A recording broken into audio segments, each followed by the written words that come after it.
Now guys, what we're doing here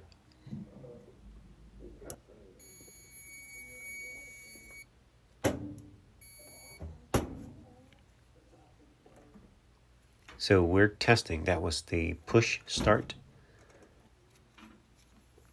And the other one we're going to be testing is the thermal cutoff. That will stop your dryer from starting. It's 2 brown wires and they basically come right through that hole. You can't miss it. And pretty much the same color wires. If the thermal cutoff is good, you will get continuity. That will also stop your dryer from starting. You press start, nothing will happen. So we're testing pretty much components right now that will stop your dryer from starting.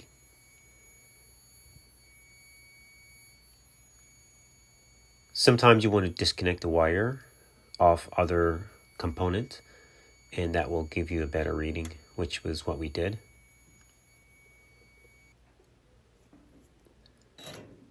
So we're going to take the front off.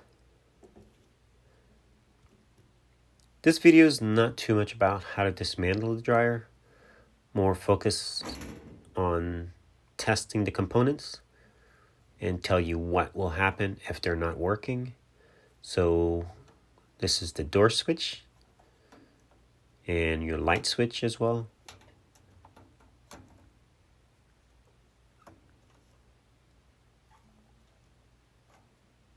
That basically is the power going to the light bulb, but the switch is controlled via the door switch. And sometimes if the light is not coming on, you might just have a bad bulb, 9 times out of 10.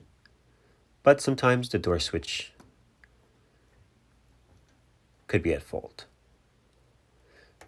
Now to disconnect the door switch, you have to squeeze tight angle, so it could not really get a good shot, but squeeze, don't force, and once it's free, you just extract it. Testing the door switch it's going to be a little bit hard. Angle was tight as well, and to get the meter, the probes to touch, the angle was not that good.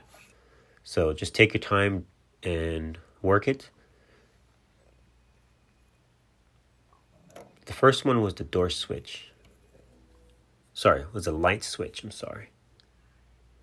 So when you close the door, the light goes off. When you open the door, the light comes on.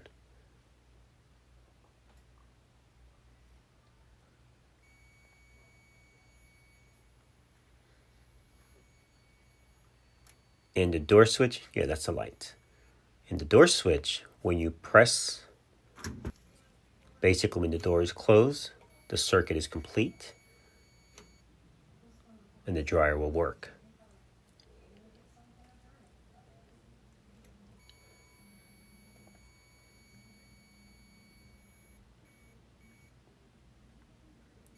And my probe weren't making perfect contact, but the switch is good. So make sure that when you press, you should get continuity on the door switch. When you release, it should turn off. If it's not, you have the wrong connector or probe on the wrong terminal. So you're probably testing the door light switch. So it's 2-in-1 switch. So the motor belt switch, or the belt switch on GE, we're going to be testing that, but first showing you how to remove the belt. Angle sucks. I have a few angles in here, how to remove the belt and how to put it on just in case. So that one wasn't so good. So we're taking the drum out. Now to put the drum back in, like I said, this was not disassemble video. It was mainly, like I said, on GEs, they do have a little, like an axle or shaft that goes into the center of the element when you insert it. So right now we're just taking a look at the element and the connectors, make sure they're okay. That purple one, be mindful of that. I've seen many of those where they just burn and fall inside the dryer. So to test the belt switch, right down there, that black thing, when you pull the lever forward, you should get continuity.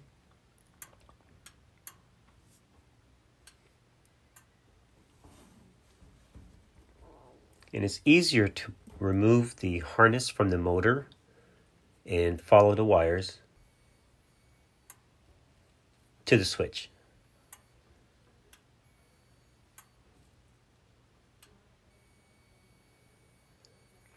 In a bad belt switch, you will press the start. It will turn on just for a second and then off. It will not run. Just temporary for a second, literally. So now we're going to run the dryer to make sure that everything is functioning. The dryer is empty. No belt, no pulley, no nothing is engaged. You do have to engage the belt switch, which is what it did.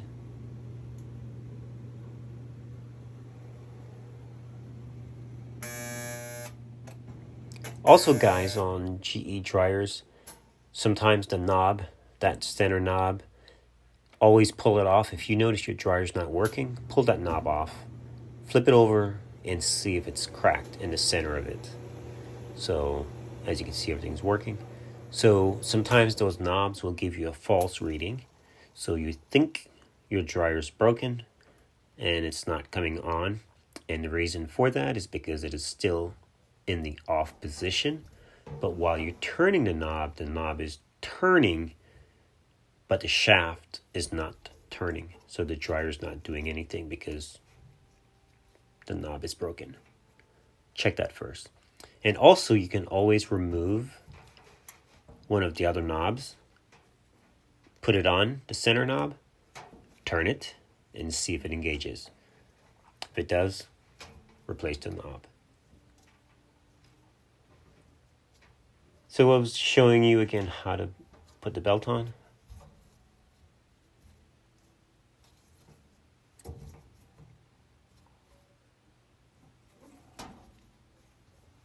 Make sure your belt is aligned above the motor and pulley. If not, as soon as you press start, it's going to walk off and you're going to have to open the machine back up.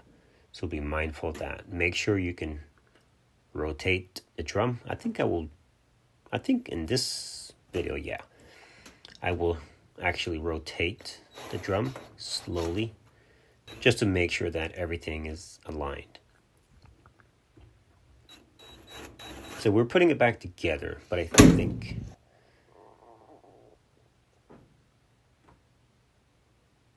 make sure your wires are in the keepers and everything is nice and secure. Pull it forward, locks in. 1/4-inch screws back there.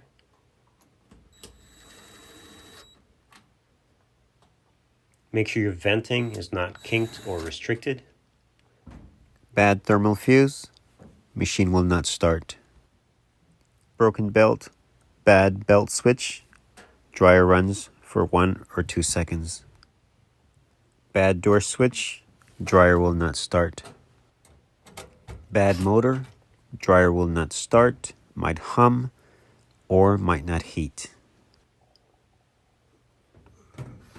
Alright guys, we're almost done. There's one more segment left, I think. And that's the belt. There it is.